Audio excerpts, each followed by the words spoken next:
denominar el sistema visual. Entonces, miramos con los ojos, pero vemos con el cerebro. Entonces, el ojo, el nervio óptico y los anexos son lo que sería el órgano de la visión.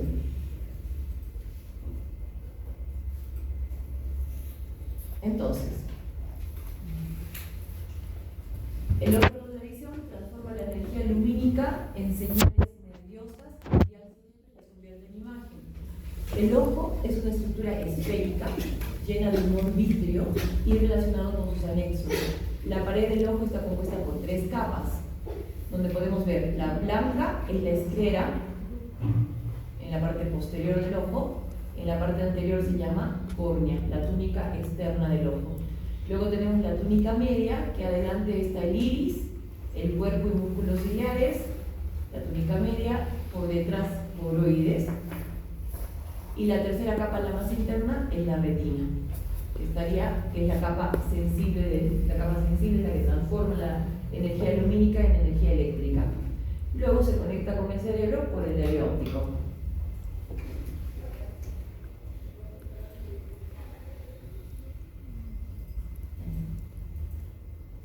Bien, entonces, en cuanto a lo que es el desarrollo de la córnea, tiene 3 orígenes, embriológicamente: el ectodermo de la superficie, el mesénquima y la célula cresta neural.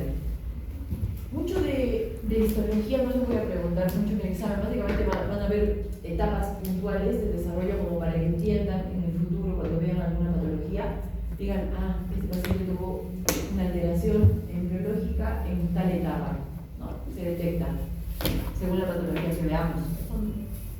Por ejemplo, ¿no? En esto, cuando vemos malformaciones congénitas, la ciclopía, que es los niños que nacen con un solo ojo, en esta anomalía es gracias infrecuente, no sobreviven generalmente estos bebés. Los ojos están fusionados de forma parcial o completa, o aparecen como un ojo único, se llama ciclopía. La anoftalmía es la ausencia del ojo, o sea, nacen sin ojitos, sin embargo se encuentran anexos, pueden encontrarse párpados, se pueden encontrar pestañas o músculos extraoculares. La microftalmía, en este caso este bebé, el ojo derecho, todo bien, pero el ojo izquierdo se ve chiquitito. Entonces está caracterizada micro por un ojito de tamaño inferior a lo normal. La afaquia congénita y la aniridia. Afaquia es cuando nacen sin cristalino y aniridia cuando nacen sin iris. ¿Bien? Entonces podemos ver, por ejemplo, les puse este caso porque este es el ojo normal, tiene un ojo color gris, pero en este lado se ve como negro y es porque se ve, no tiene iris. ¿Bien? Aniridia y afaquia porque, bueno, acá quirúrgicamente no tiene cristalino. El glaucoma congénito o buftalmos, como verán, los ojitos se ven grandes como los ojos de buey, por eso le dicen buftalmos. Entonces uno puede ver estos ojitos, hay mucha gente que tiene glaucoma congénito y le llama la atención porque el bebito tiene ojitos bonitos, grandes, y dice, ¡ay, qué bonitos esos ojitos grandes! Y muchas veces tienen glaucoma congénito, ¿no? Entonces muy importante eso. En el glaucoma congénito el ojo es grande, va creciendo, porque la presión del ojo permite que, como es un ojo plástico, se acomode esa presión y vaya agrandándose. Entonces puede transmitirse de forma genética o aparecer luego de una infección embrionaria, por ejemplo, por la rubiola. El buftalmos o el glaucoma congénito, y los cologomas, que no solamente gris, hay de todo el ojo, eso es por la parte embriológica, cómo es el desarrollo y la fusión. Falta un pedazo de algo. Entonces acá podemos ver el coloboma, es la parte inferior, no tiene a 1 hora 6 del reloj, siempre lo vemos al ojo como en horas. Entonces vemos 12, 6, 3, 9 y decimos en hora 1, en hora 2 tenemos lesiones. Entonces en este caso tiene un coloboma inferior del iris, que es como si tuviera una pupila más grande o más discónica, o sea, no tiene la forma correcta. Entonces, la primera manifestación embriológica aparece en el embrión a las 22 semanas como 2 surcos poco profundos a cada lado del cerebro anterior. Entonces tenemos la pared del cerebro anterior, esta parte. Entonces tenemos acá los 2 surcos ópticos. Estos surcos producen una evaginación del cerebro anterior, que estaría en la figura B, y dan lugar a las vesículas ópticas, estas 2. Entonces acá la placoda del cristalino que está por encima de la vesícula óptica y cómo se va formando esto, cómo se va evaginando, hasta que llega a formar la vesícula óptica en invaginación. ¿Cómo es la formación entonces del cristalino? El cristalino, acuérdense, es el lente del ojo, el lente con el cual tiene un poder dióptrico bastante importante. Las vesículas ópticas luego se ponen en contacto con el ectodermo, si ya tiene otro origen el cristalino, e inducen en esto los cambios necesarios para la formación del cristalino a partir de la cuarta semana. Acá. Entonces acá tenemos el ectodermo superficial y como del ectodermo se va formando la placoda del cristalino. Luego tenemos la cúpula óptica. Entonces la cúpula óptica, esa vesícula, comienza a imaginarse acá y forma lo que sería la vesícula óptica y las capas internas y externas que están separadas por el espacio intrarretiniano, eso sería lo que sería la retina. Poco después desaparece y las dos capas se van a juntar.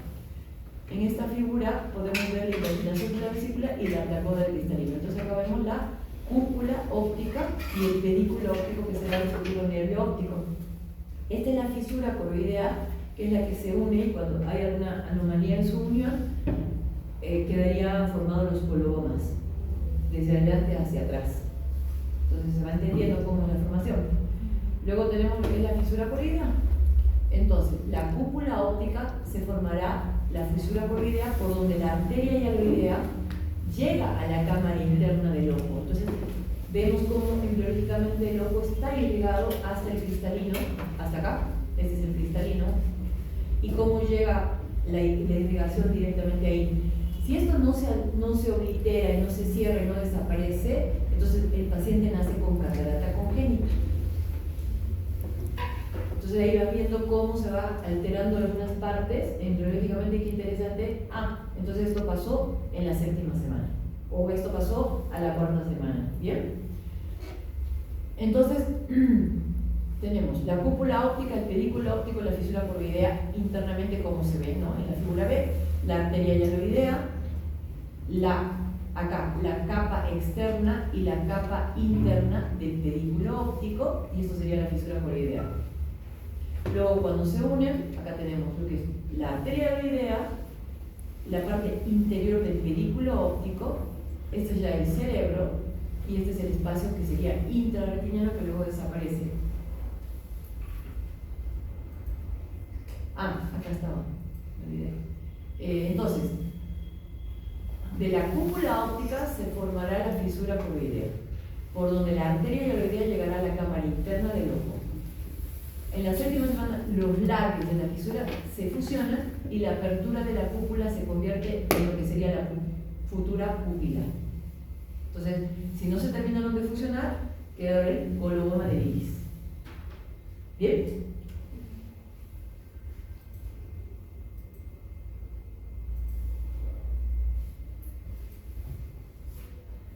¿Cómo es el desarrollo de la retina, del iris, del cuerpo ciliar y del cristalino? ¿Se ubican ya más o menos dónde está la retina, dónde está el iris, el cuerpo ciliar y el cristalino? ¿Ya anatómicamente lo ubican?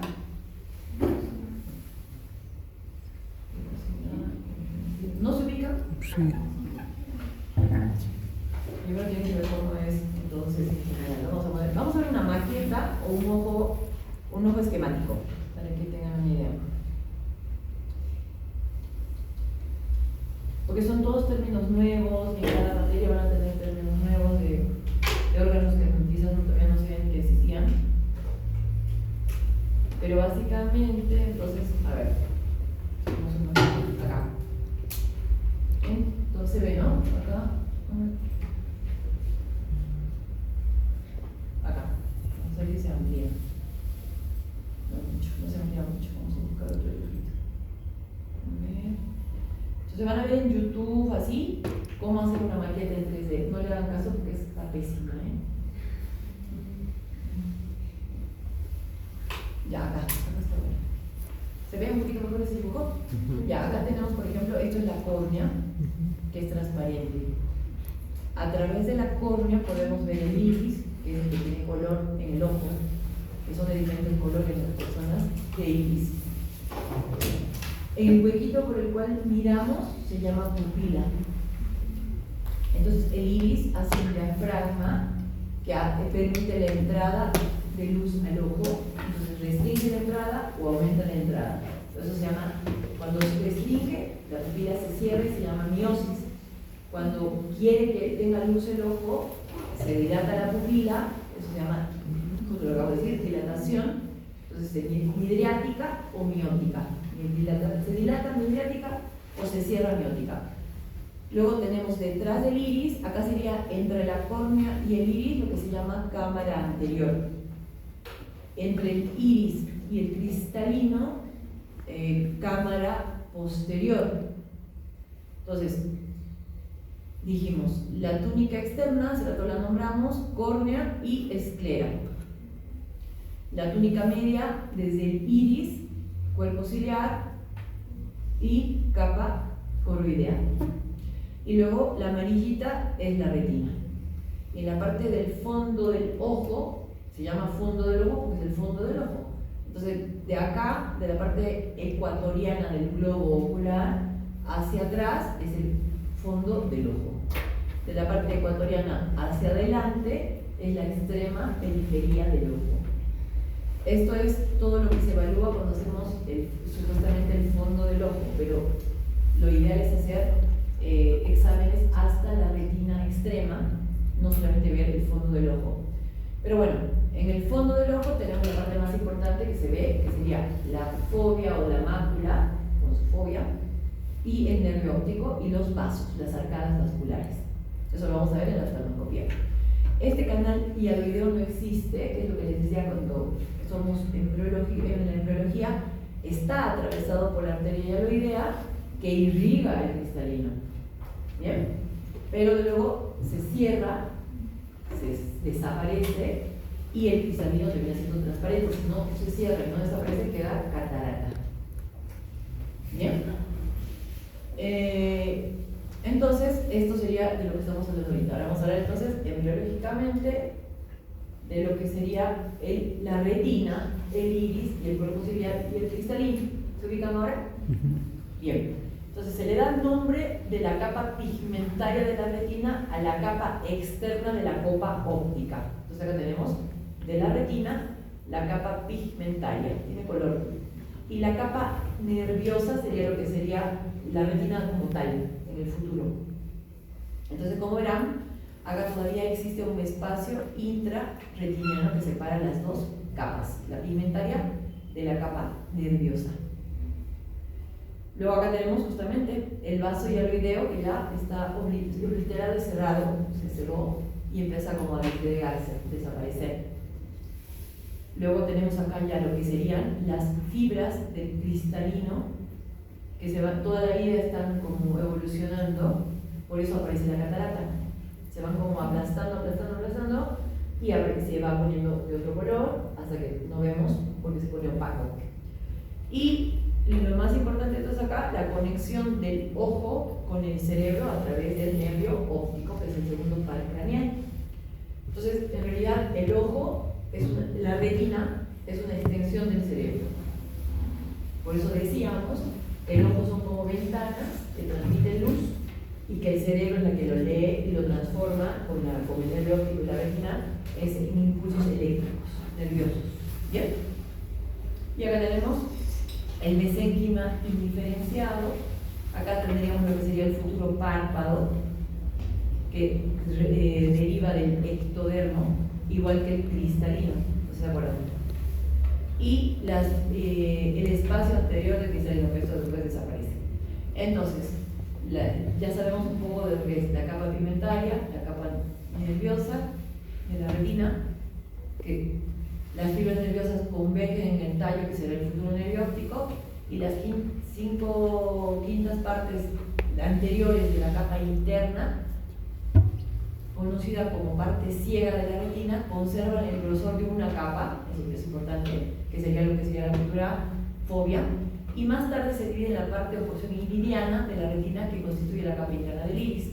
Los músculos esfínter y dilatado de la pupila se forman en este tejido y hacia la semana 7 esas fibras pigmentarias del cristalino llegan a la pared anterior de la vesícula de cristalina. ¿Vale? Ya. Luego viene lo que es el desarrollo de la coroides, de la esclerótica y de la córnea, o sea, un poco de capa media y todo lo que es la capa externa. Al final de la quinta semana, el primordio del ojo está completamente rodeado de un mesénquima laxo. Este tejido pronto se diferencia en una capa interna y una capa externa, acá. Entonces tenemos la capa interna produce una capa pigmentada muy vascularizada que va a ser la coroides, y la capa externa se va a convertir en la esclera. Entonces tenemos acá, dijimos, al final de la quinta semana el mesénquima va a derivar en lo que sería la esclerótica, y la capa pigmentaria, que ya la habíamos visto hace rato, pero veamos acá la esclera y lo que sería la futura capa córnea también. Entonces, la córnea es transparente, es el único tejido transparente del cuerpo humano porque no tiene agua. Todo ese proceso también es importante, porque si no, nacen con leucomas, que son como córneas blancas, ¿bien? Como que no son transparentes. Bueno, encima del nervio tenemos la dura madre, que ya estamos hablando que está en una conexión con el cerebro, pues tiene las mismas capas de cobertura diferentes a las capas que envuelven el ojo. ¿Sí? Entonces, básicamente, la dura madre viene a ser como la esclera. Bien.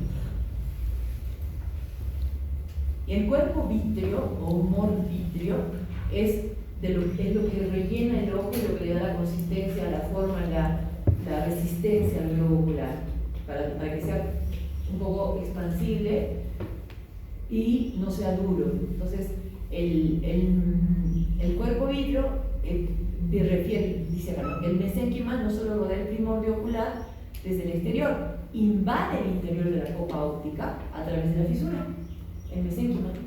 Entonces, los vasos y alveolos de esta región quedan obliterados, ya lo hemos visto, o sea, se cerraron y desaparecen durante la vida fetal, dejando atrás el conducto y el alveolo. Entonces, el conducto no existe en la vida. ¿Bien? El mesénquima, el vítreo es una sustancia gelatinosa que tiene mucho colágeno, que tiene muchas sustancias minerales, qué sé yo, pero también es transparente. Por eso luego vamos a conocer por qué le decimos medios transparentes. Los medios son las partes que estaban entre lo que les nombré hace rato, en las partes del ojo humano, que tienen que ser transparentes para ver, ¿no? Por ejemplo, la córnea es el primer medio transparente, el humor acuoso es el segundo medio transparente, la pupila es el agujerito por donde entraría la luz. Luego tenemos el cristalino, que es el tercer medio transparente, y el humor vítreo, que es el cuarto medio transparente. Entonces tenemos que tener todos los medios transparentes para poder ver hacia afuera o nosotros hacia adentro, o sea, hacer un examen del ojo. ¿Bien? ¿Van entendiendo, chicos? Sí.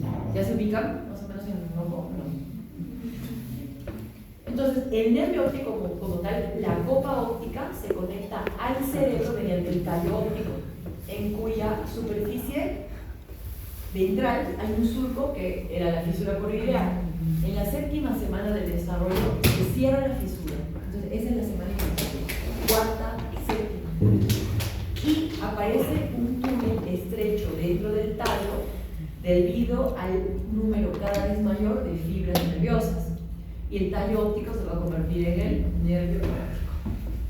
¿Sí? Entonces, en la figurita A, vamos siguiendo, acá tenemos la capa externa del pedículo óptico. Acá, ya está unido, y acá completamente cerrado. Entonces, acá te dice que cada vez es mayor el número de fibras nerviosas, entonces eso va constituyendo el nervio óptico. Como se ha unido, acá tenemos la arteria y la vena central del nervio óptico. Una entra y la otra sale. Bien, hasta ahí lo más importante, porque es bastante engorroso en biología. Histología.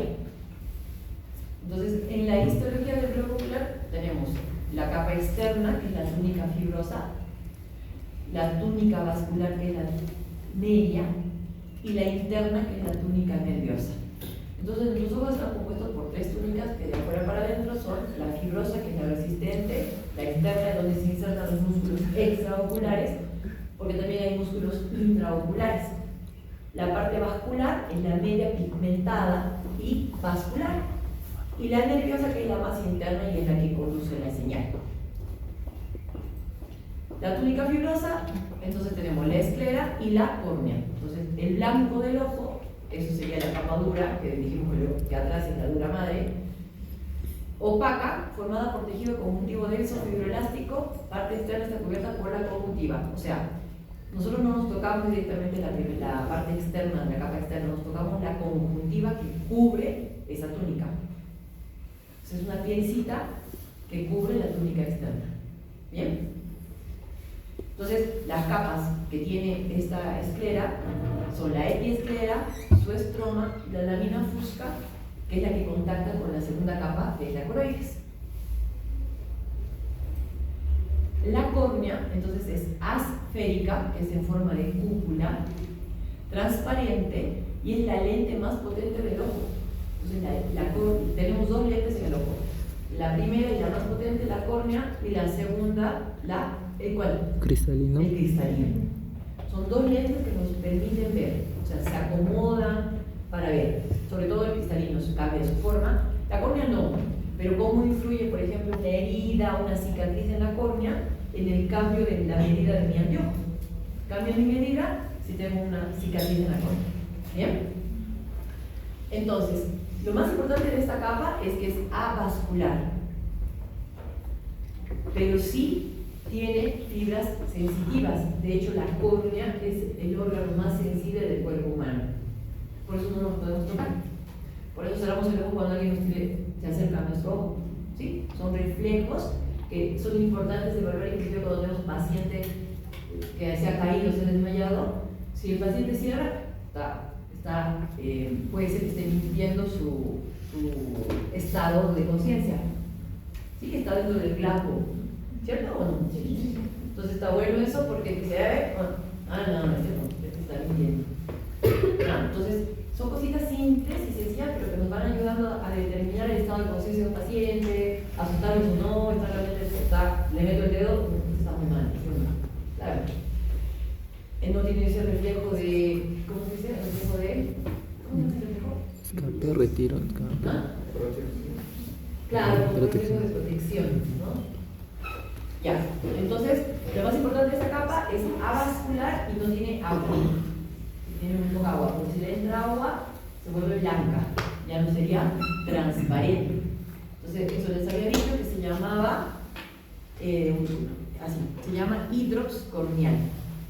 ¿Conocen el hidrops fetal? Es lo mismo que el hidrops corneal. En castellano, ¿qué sería? Que le entra agua, ¿ves? Es un problema muy grave, que como que se encharca el bebé en el útero. Y el hidrops corneal, la córnea le entra agua y se vuelve blanca como zombie. Entonces tenemos córneas blancas, que generalmente se ven acá. En una patología que se llama queratocoma. Bien, ya la vamos a ir viendo.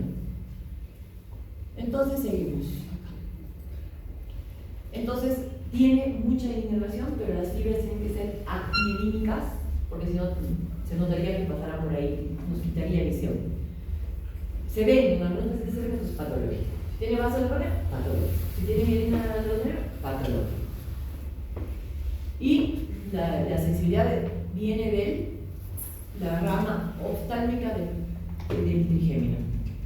Entonces, las capas de la córnea son el epitelio, la membrana de Bowman, el estroma, la Descemet y viene el endotelio. El endotelio corneal es la que funciona para estar sacando continuamente el agua para que no se quede en la córnea. Cuando falla el endotelio, entra agua a la córnea. ¿Bien?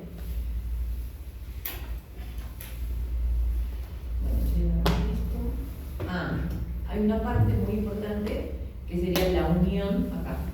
El limbo esclerocorneal. Entonces ustedes dirán, ¿cómo la capa externa tiene una parte transparente y una parte blanca?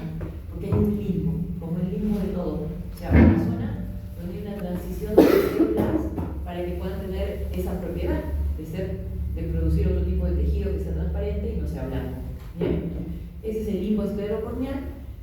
unión entonces de la transición en la túnica externa de la esclera con la córnea. Muy importante esa zona porque tiene células madres, ¿sí?, que son las que generan que esta córnea siga siendo transparente, tanto a la vida. Cuando falla ese limbo esclerocorneal, ¿qué podría pasar? ¿Alguien se lo ocurre? Hipertensión. A ver, ¿nadie? ¿Qué hemos dicho? Que son dos tejidos Glaucoma. diferentes, y si no fuera por ese limbo, tendríamos una descompensación, entraría agua o se volvería Ah, ya. blanca la córnea. Hidrón. Fuera. Hidrón. Con Ceguera. Ceguera no. Todo lo que pasa en el segmento, a ver, me gustaría. Todo lo que ocurre acá. De aquí para acá, no te deja ciego. Todo lo que, eso se llama segmento anterior. Y todo lo que ocurre de aquí para acá, sí, puede tener ceguera irreversible. Entonces, dentro de las preguntas que hemos hecho hoy en clase, hemos dicho cuál es la causa de ceguera irreversible. La primera causa de ceguera irreversible en el mundo es la catarata. Bien, o sea que no se puede, se opera y chao. Ceguera irreversible en el mundo. No es que no haya otras causas, pero es la primera causa de ceguera irreversible el glaucoma. otro. ¿Cuáles entendían por vicios de refracción? A ver qué hemos estado haciendo de la sala. No. Dice la capacidad de dar forma a la luz a través de los ojos para no sé qué, peor que Villarreal, entendimiento del cerebro. Era para mejor, para completar, bueno, no sé. A ver otra. Dice, muchos no han contestado que es la irreversible, han puesto, sí, algunos glaucoma, otros no han contestado que es la reversible. Los vicios de refracción, adaptaciones del ojo para lograr una buena visión. No. A ver otra. Dice, importancia, bueno, algunos no contestaron las preguntas. Vicios de refracción, vicios de refracción. Pero primero para eso hay que ver qué es la refracción. Vicios es algo como que, a ver, para que lo entiendan fácil, son las diferentes formas de ojo que hay. Formas de ojo no son enfermedades. Entonces, para que vayas sabiendo, hay que usar lentes, ser miope, ser hipermétrope, tener astigmatismo, no es tener enfermedades, es tener diferentes formas de ojo. Que hagan que sí, la luz no llegue exactamente a donde tenga que llegar, bien, pero no significa que herede una enfermedad. Ahora, muchas formas cambian y generalmente cambian por malas costumbres. Por no usar los lentes todo el tiempo, por frotarse, es la peor cosa que podemos hacer, cambia mucho la forma de la córnea. ¿Bien? Y también nos puede provocar un desprendimiento de retina, frotarnos, porque como les dije, como es blando, es expansible, compresible, desplacible, y el frotarse hace que podamos provocar un desprendimiento de retina. ¿Bien? Entonces, más o menos vayan teniendo una idea de cómo es la cosa con el ojo, que no es, son vicios de refracción, son diferentes formas de ojo que corregimos con lentes o con cualquier tipo de cirugía, que sea. Luego tenemos, la otra pregunta era, ¿por qué consideran que es importante saber sobre la semiología oftalmológica? Muy importante, para mí al menos, porque el ojo es un órgano muy pequeñito, pero que da mucha información. Entonces, muchas veces otras especialidades nos piden a los oftalmólogos que veamos el estado del paciente. O sea, para catalogar, por ejemplo, un estado de diabetes, nos piden que veamos un neurólogo. De hipertensión, entonces quiere decir que, ¿por qué es tan importante entonces? Y porque nos da mucha información sin ser tan invasivos. Entonces yo hago un simple fondo de ojo y puedo decirle qué grado de enfermedad tiene el paciente en su hipertensión o en su diabetes. ¿Me entienden? Entonces, sí hay otras enfermedades sistémicas que afectan directamente al ojo, pero los tratamientos que les dan para esas enfermedades sí pueden afectar el ojo. Por ejemplo, sobre todo las enfermedades autoinmunes como la artritis reumatoidea, lupus, etc., que se utiliza mucho corticoides, se utiliza mucho medicamentos tóxicos para la mácula, por ejemplo. ¿No? Entonces, hay mucha información dentro de un órgano muy pequeño y creo yo, al menos si les doy a elegir, a ver, si te tienes que quedar ciego, sordo o mudo y no te doy más que elegir, ¿tú qué elegirías? Yo prefiero quedarme sorda y muda, pero ciega nunca. ¿Sí o no? Ustedes lo pueden ver en pacientes adultos. Pueden no escuchar, pueden no hablar bien, pero no ver. La visión es lo que nos conecta con el mundo, la visión es la que, aunque sea tal vez sentadita ahí, pero veo tela, aunque sea, me entero de lo que pasa en el planeta. Pero imagínate no ver. Por eso mucha gente cuando le empieza a pasar patología, tarde, porque acá el Perú lamentablemente tiene ese sistema de diagnóstico tardío, la mayoría va a la óptica, se hace anteojos, cuando ya no le pueden hacer anteojo, vaya al oftalmólogo. Y llegan tardísimo, llegan con glaucomas terminales, llegan con queratoconos avanzados, o sea, llegan con enfermedades que dices, logramos prevenir con un simple examen, ¿no? Entonces, esa es la importancia de la semiología oftalmológica, que ustedes aprendan a ver a distancia. Yo puedo decir que esta tiene un ojo más pequeño, fácil, tiene un ojo miope. O ya van a ver cuando vayan a la práctica, qué importante que es observar al paciente. Aprendan a observar a los pacientes, desde cómo caminan, si se agarran o no de la silla, si cuando yo los hago entrar, porque yo trabajo con muy poca luz. Entonces yo veo que va caminando y ya está agarrado a las paredes, no prendo mi luz. ¿Me entiendes? O sea, no es 2 más 2, nadie es 2 más 2. Entonces, en la medicina, lo que más nos va a servir, chicos, es observar y escuchar al paciente. ¿Por qué viene? Porque lo tienen que anotar tal cual. Me duele el ojo, así como yo, le duele el ojo. Entonces, ¿por qué es importante eso? Porque es como se expresó tu paciente. Capaz que no sepa, no le duele, le arde, pero lo vas sacando tú en el interrogatorio luego. Pero lo anotaste tal cual porque te da una... Cuando vuelva de 5 años y sigue siendo tu paciente, tú vas a decir, usted vino la primera vez porque le dolía. ¿Ahora le duele o le arde? Entonces ya vas a ver, el paciente le diste tratamiento y te vas a ver distinguir en si era dolor o es ardor, que son 2 cosas diferentes. Pero en definitiva, esa es la idea de para mí, ¿no? De que ustedes lleguen a ese punto de poder observar, de poder analizar, de poder simplemente con 2 cositas anteriores, ya está, ya tengo el diagnóstico, no que, ay, qué chévere, yo soy una capa, no, simplemente que ya te orientas y te va dando la práctica, y ya cuando sean especialistas, lo que elijan, sean más prácticos en eso, ¿bien? Y no se equivoquen, porque a veces la suerte de un paciente depende del tipo de médico que es. Porque a veces mucha gente, muchos médicos, se creen muy autosuficientes y hay que saber reconocer que no nos sabemos.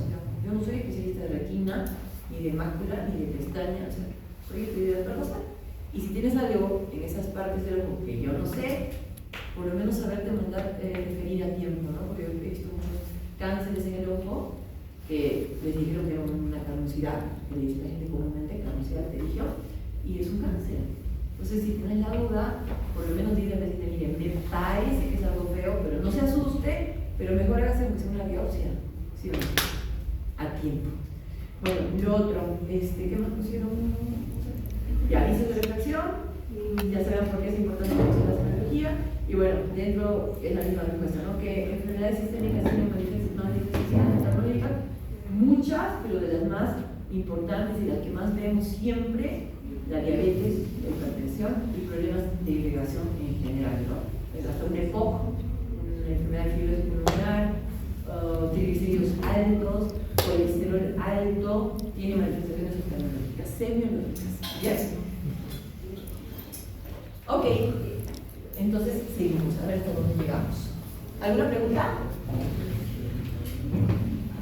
Entonces ya hablamos de lo que es el limbo,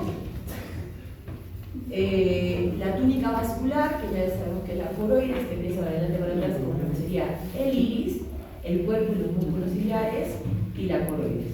Entonces tenemos, eso se llama uvea. Entonces tenemos igualito que el segmento anterior y el segmento posterior, la uvea posterior y la uvea anterior. Y es importante porque segundo desinflame deja secuelas en el ojo. ¿Ya? No es lo mismo que se inflame la parte anterior que la parte posterior, porque se inflame todo el ojo. Y se llama panuveitis, que lo vamos a ver en ojo rojo. Entonces obviamente esta túnica se caracteriza por tener muchos vasos y pigmento. Entonces viene a ser como la cámara cerrada de nuestro ojo. La cámara cerrada me refiero a la cámara oscura, que el pigmento hace que la luz que entre no rebote, se concentre para ser absorbida. ¿Bien? Bueno, las partes histológicas como tal no me importa. Luego tenemos el cuerpo ciliar, los músculos ciliares, que ya lo van a ver ustedes, lo van a explicar en la maqueta. El iris, que hemos dicho que es un diafragma que se cierra y se abre según la intensidad de la luz normal, pupila normal, se contrae por efecto de los músculos ciliares, que están controlados por el parasimpático, y se dilatan por los músculos radiales, que están controlados por el simpático. Entonces, eso también influye, por ejemplo, si un paciente está asustado, ¿cómo estaría la pupila? Estoy asustado. Estaría midriática. ¿Por qué será? Que cuando estamos asustados, la pupila no se cierra y se abre. ¿Por qué será? No, ya sabemos, ahí lo dicen. Pero me refiero, ¿por qué crees tú que se abre si estamos asustados o ansiosos? Porque obviamente está funcionando nuestro simpático, pero a nivel lógico, mecanismo de huida. Claro, tener mejor luz en el ojo y poder estar más atento a los detalles del campo visual. ¿Me entiendes? Como que quiere ver todo y ya, todo el tiempo. ¿Me entiendes? Eso pasa, por eso se dilata. Entonces, y la retina, que es la capa fotorreceptora, la túnica nerviosa, tiene todas estas capas que la que terminaría en el nervio óptico sería la capa de células ganglionares, que es la que se afecta en el glaucoma, por ejemplo. Se miden esas capas con esos estudios complementarios para ver si realmente hay pérdida de esas células ganglionares. ¿Ya? Entonces ya lo vamos a ir viendo esto poco a poco, pero más o menos para que tengan una idea. Entonces tenemos todas estas capas. Sabemos que la túnica interna transforma la luz en impulsos nerviosos. Sabemos también que hay dos partes de la retina, que tiene la retina no visual, que tapiza la superficie interna del cuerpo ciliar, o sea, la parte extrema anterior de la retina, es la túnica no visual. Y la retina visual es la que estaría, la más importante, que está localizada justamente en la parte del ecuador hacia el fondo del ojo. Por eso es la que más importante, la que más se ve, de evaluar. Donde estaría la concentración más alta de los conos, que son las células más especializadas, donde requieren más irrigación en la retina, es en el fondo de la parte de la mácula.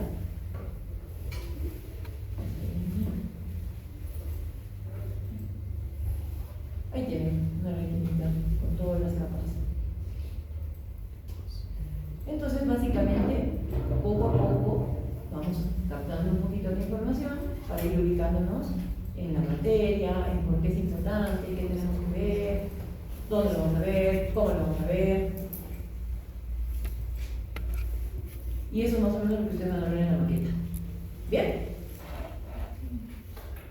Bien. Entonces, creo que llegamos a hacer todavía anatomía, que es súper fácil. ¿Ok? Rapidito. ¿Qué sufre? De hecho, por ahí sí. ¿No les gusta? Yo avanzo pero si no se van ubicando, lo ideal es que paren.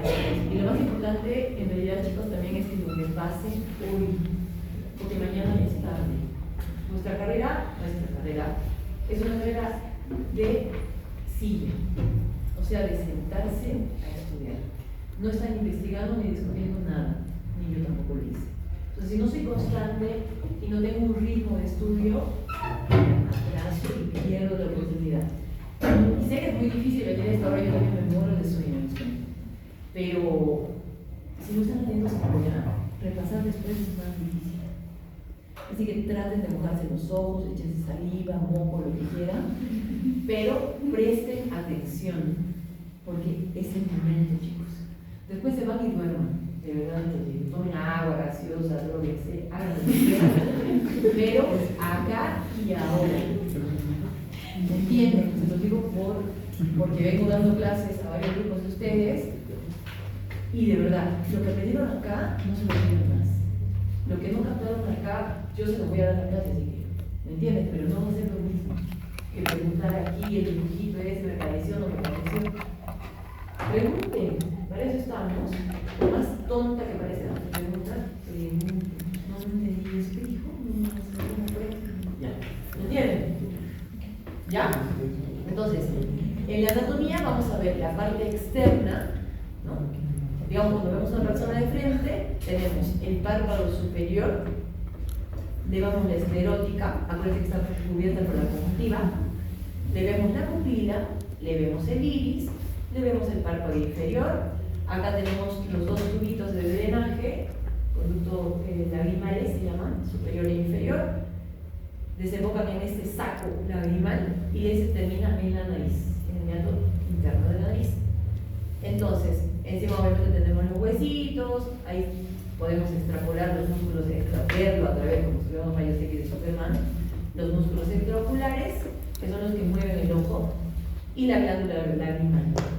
Bien, más o menos así, fácil y sencillo.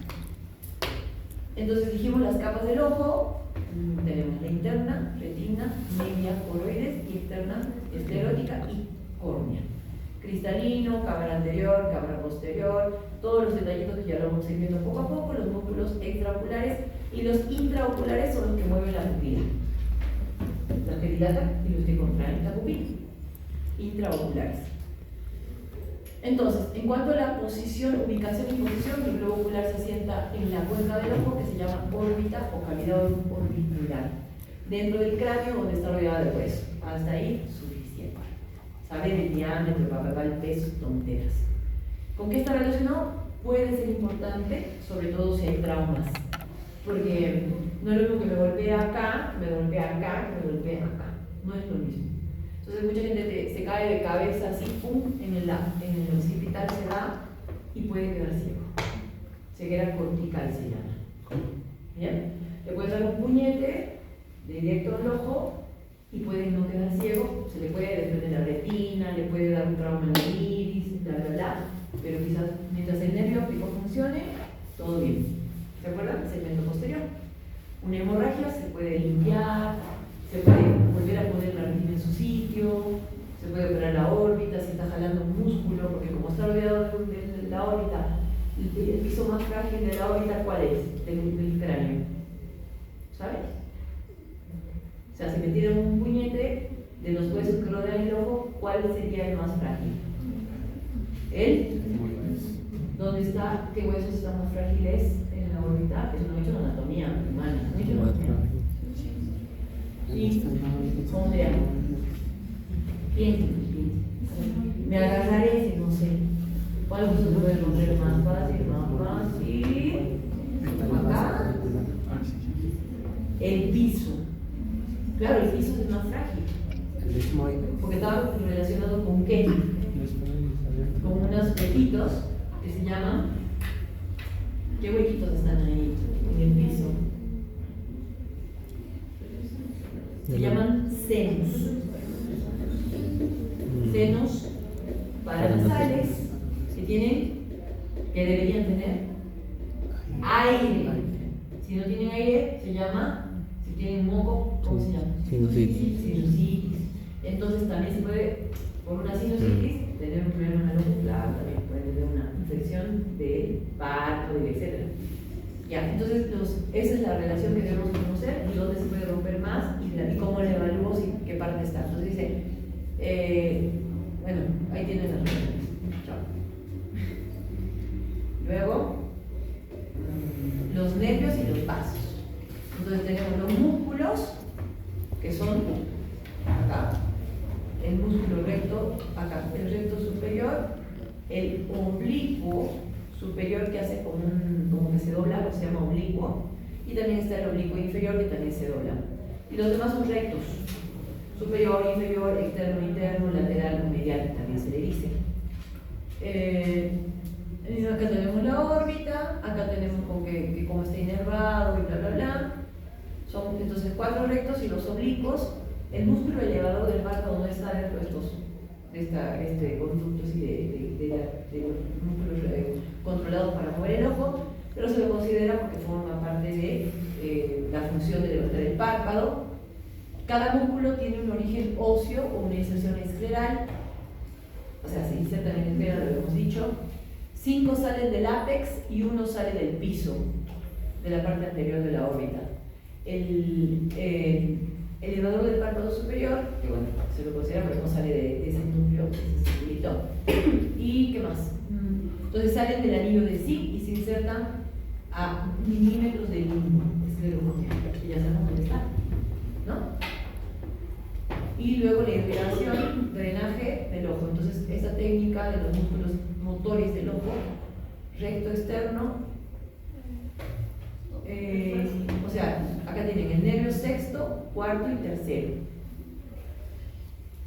inervado por el recto externo, oblicuo superior, y o sea, el sexto, el recto externo, por eso está acá la re.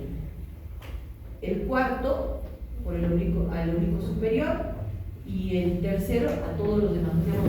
Tenemos músculos, el tercer par craneal es el par que inerva casi todos, menos el oblicuo externo, el oblicuo superior o externo, le decimos también, y el recto externo. ¿Ya? Y el nervio óptico, que ya sabemos dónde se origina, que es el segundo par craneal, lleva 1200 haces de fibras nerviosas mielinizadas, o sea, ya tienen mielina y van al cerebro. Sale por la parte posterior del globo ocular, su cabeza se llama papila, así se llama la cabeza del nervio óptico, y atraviesa todo lo que sería la dura madre, el canal óptico y todo esto que ya lo vamos a ver. En cuanto a las arterias y la irrigación, solamente que sepa que derivan de la arteria oftálmica, que es rama de la carótida interna. Chao, nada más. En cuanto al drenaje, sí es un poquito importante ahí. Está la vena oftálmica superior, que todas estas, la supraorbitaria, la supranuclear y la rama de la vena angular. De la vena angular, este es importante porque a veces por un grano, etcétera, en el párpado también se puede tener una trombosis del seno cavernoso por la forma en que drena. ¿Bien? Ya está. Arterias, venas, nervios, general. Y dentro de las partes internas, ya acá otra vez el tema del dibujito, y las partes externas, que ya acá tenemos un poquito más de especificado el dibujito, no tenemos la esclerótica, el limbo, el párpado superior, las pestañas superiores. Esto se llama canto externo, esto canto interno.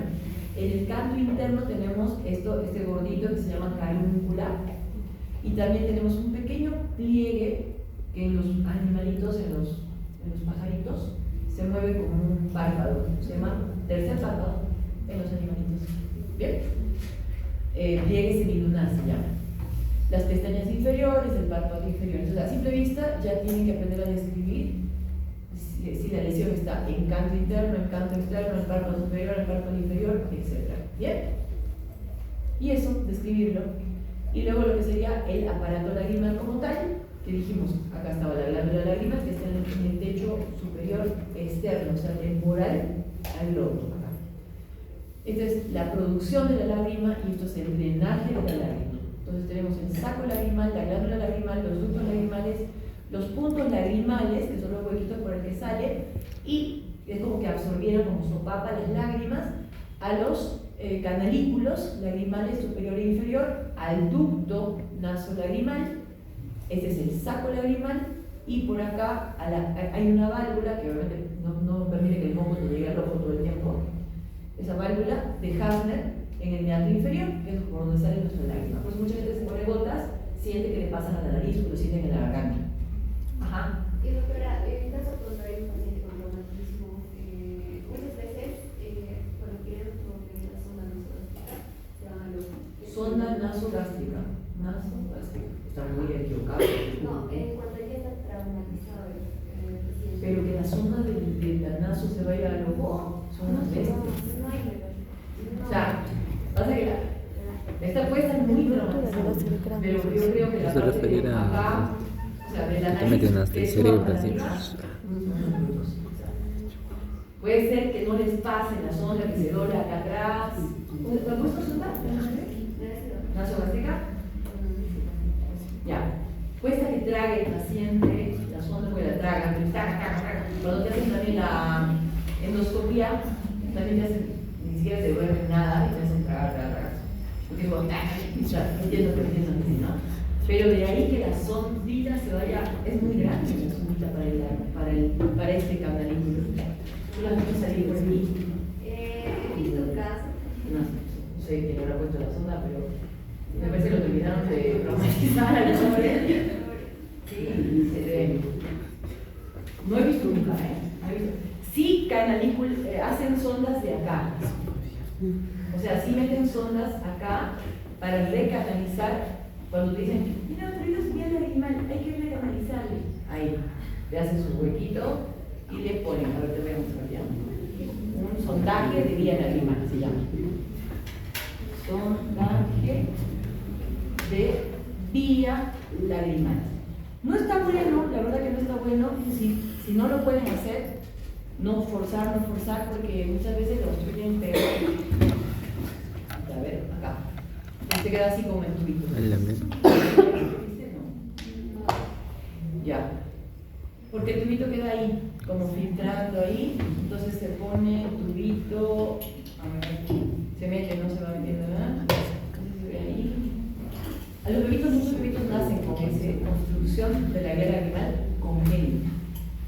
Pero le hacen una pseudo-obstrucción, porque en realidad lo que faltó es que el meato ese de la válvula esa de Hasner se perfore. Entonces, tipo que masaje, se perfora y chao. Tienes que esperar por lo menos hasta los 3 años antes de pensar en hacer esto a un bebito. No va. O sea, hay tiempo para que se lo haga solo el cuerpo humano. Lo puedes forzar con masaje, pero no con cirugías. Ya está. ¿Entendiste? ¿Sí? ¿Alguien más? ¿Otra preguntita? Entonces, este meato, esta válvula de aquí, que termina en el meato inferior, no está perforada, ¿no? Entonces se llama pseudo-obstrucción. Bien, entonces hasta anatomía llegamos. Nos faltaría solo oficio y chao, y seguimos con la siguiente clase. ¿Bien? ¿Qué tal? ¿Cómo va? Bueno, en general sí me gustaría que todos estén pilas, como les da sueño, pueden levantarse y mojarse los ojos para que presten atención. Yo igual la clase te la voy a pasar para que puedas compartir con los chicos y nada.